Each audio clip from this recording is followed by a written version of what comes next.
Hi, it's Deb here from Not a Rehearsal.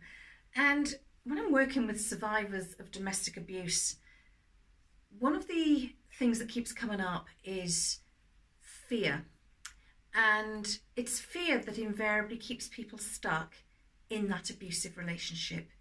Fear of the unknown, fear of what's going to happen when they're on their own because of the conditioning you've received that you're not good enough, you're not capable to live alone without somebody else telling you what to do, without somebody else guiding you.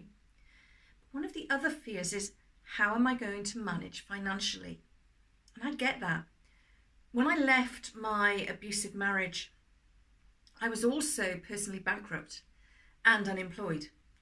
So it was a really tough call. And the first thing I had to do was swallow my pride and go back home to mum and dad. I was 38 years old and I had to move back in with my parents for a short while. Now, I was fortunate that I was able to do that. I know lots of people aren't. But if you are in an abusive relationship, be it physically or psychologically, speak to Women's Aid, speak to your GP, speak to A&E, speak to whoever you can to get some help. They will be able to get you to a women's refuge or a place of safety. Speak to friends, see if you can stay on a sofa for a short while. There's always somewhere you can go. When you've got through that stage, how do you manage on a day-to-day basis? You might have a very low income, you might be on benefits, you might be worrying about making ends meet. And that's where you have to become resourceful. And that's when I established a love of second-hand. Don't roll your eyes, I know what you're all thinking. But I was able to furnish my flat when I got the flat for about £150. And that included 2 bedrooms, a sofa, a TV, and a dining table, and bits and pieces for the kitchen. But a lot of those bits and pieces for the kitchen particularly came from charity shops. You know, you can go in and buy oddments of plates and dishes and all sorts of things. This is only a temporary situation. So if you like to have brand new everything and matching everything, just tell yourself that this is temporary. For now, you have to get what you need with what you have.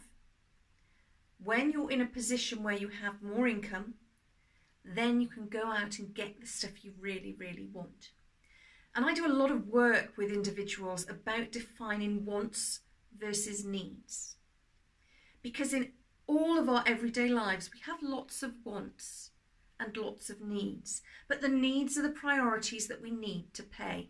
The needs are the priorities that we need to live. The wants suggest that. We don't need a subscription to Sky or Netflix. We don't need a holiday. That was the big one. We need a break, but a staycation can do you just as much good as a holiday abroad. And if you're going on holiday and going into debt for that holiday, all you're doing is compounding your stress. So a staycation for a year or two will do you the world of good in terms of becoming financially secure. Learn to embrace eBay for selling stuff. And my son at that time was about 5 or 6, and he used to say to me, "Mum, we're going to have to nail everything down because otherwise you will sell it." I did become a bit of an eBay selling banshee and sold everything that wasn't a need. Perhaps I was a bit extreme, but that's the way it was.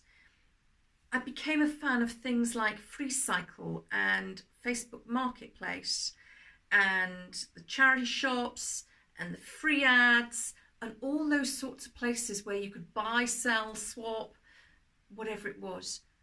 I made sure I could cook. Learning to cook properly will save you an absolute fortune in the long run, and you'll actually eat healthier for it. Buying a joint of meat and a pile of vegetables could last you a week if you know how to cook properly and use what's left.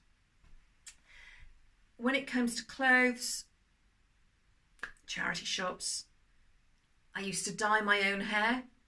I didn't have it cut for a number of years, I was lucky, I've always had long hair, so I could get away with it.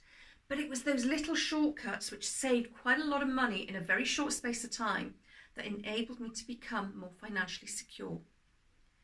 So if worrying about your finances is stopping you from leaving an abusive relationship, or you've left the relationship and you still have no idea where you're going, drop me a line in the comments below and we'll see if we can help you some way work out your finances.